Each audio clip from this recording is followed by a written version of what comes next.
All right, let's talk about one of the most misunderstood, most argued about, but also one of the most powerful tools in the English language, the subjunctive mood. And hey, if you've ever felt a bit shaky on this, you're definitely in the right place. Let's kick things off with a classic. So right off the bat, I've got a question for you. I recommend that he go or goes.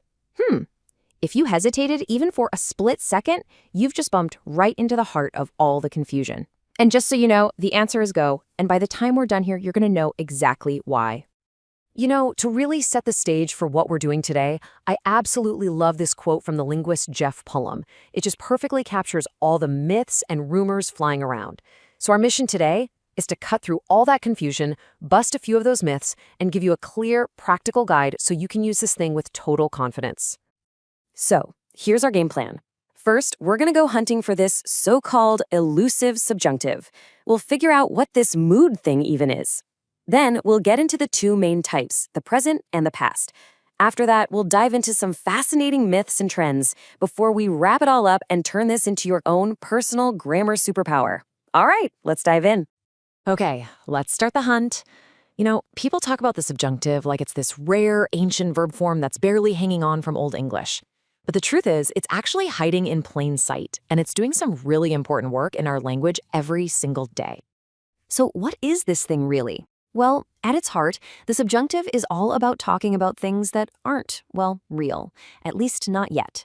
It's the verb form we pull out for things that are wished for, demanded, suggested, or completely imaginary.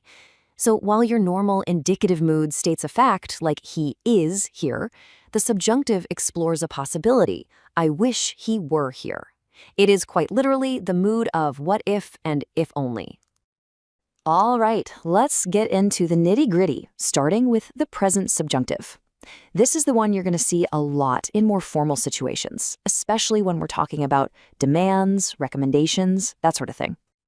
And the rule here is actually, believe it or not, wonderfully simple. For the present subjunctive, you just use the verb's base form.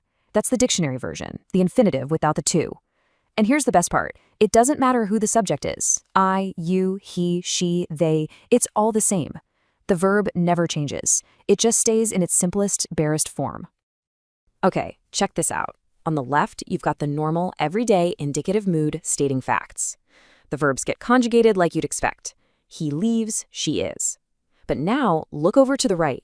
The moment we introduce a demand or a suggestion, the verbs snap back to their base form.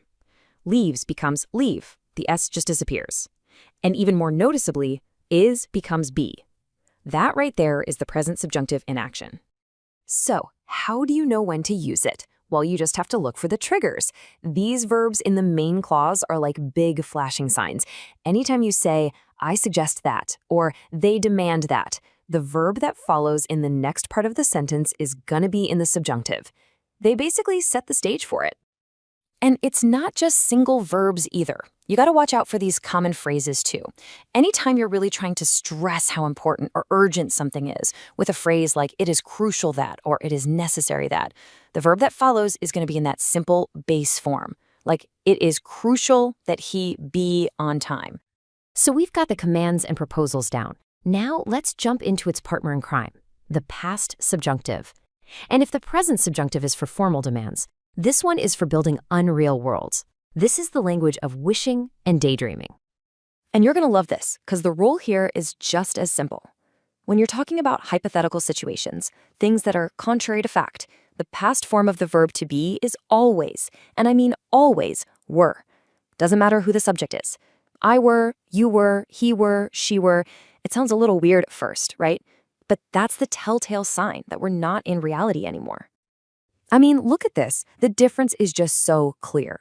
I was the boss. That's a fact. It happened in the past. But the second you say, if I were the boss, boom, that little word just launched us into a hypothetical universe. Same thing with I wish he were here. That word tells us, plain and simple, that he is not here right now. And just like before, there are some key trigger phrases to pop in your mental toolkit.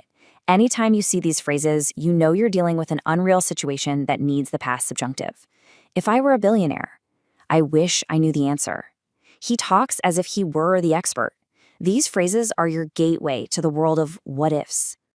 All right, so we've got the rules of the road down for the two main types. Now, let's get to the fun part, debunking some of those myths and looking at the really fascinating stuff that Jeff Pullum mentioned at the beginning. This is where the story gets interesting. Okay, this is the myth I hear all the time. People love to say this, especially grammar purists.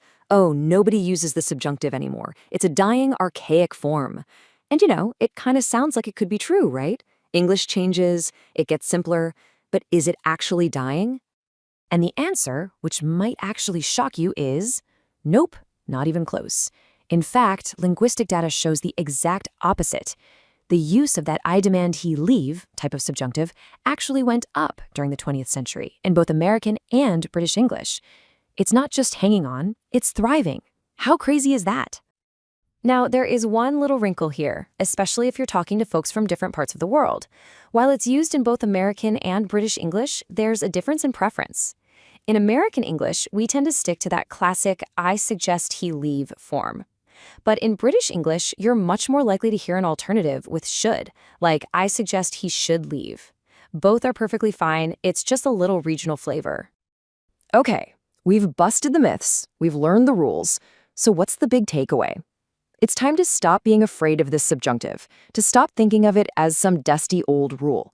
It's time to start seeing it for what it is, a precision tool. It's your grammar superpower. So I'm going to give you a super simple 3-step mental checklist. First, just ask yourself, is what I'm saying a fact? If it's not, you might need the subjunctive. Then, step 2, is it a demand or a suggestion? If yes, use the present subjunctive, that simple base form like go or be. And finally, step 3, is it a wish or some kind of hypothetical? If so, use the past subjunctive, which very often means using were. That's it. It's a straightforward way to get it right every single time. And that really brings us to the heart of it all.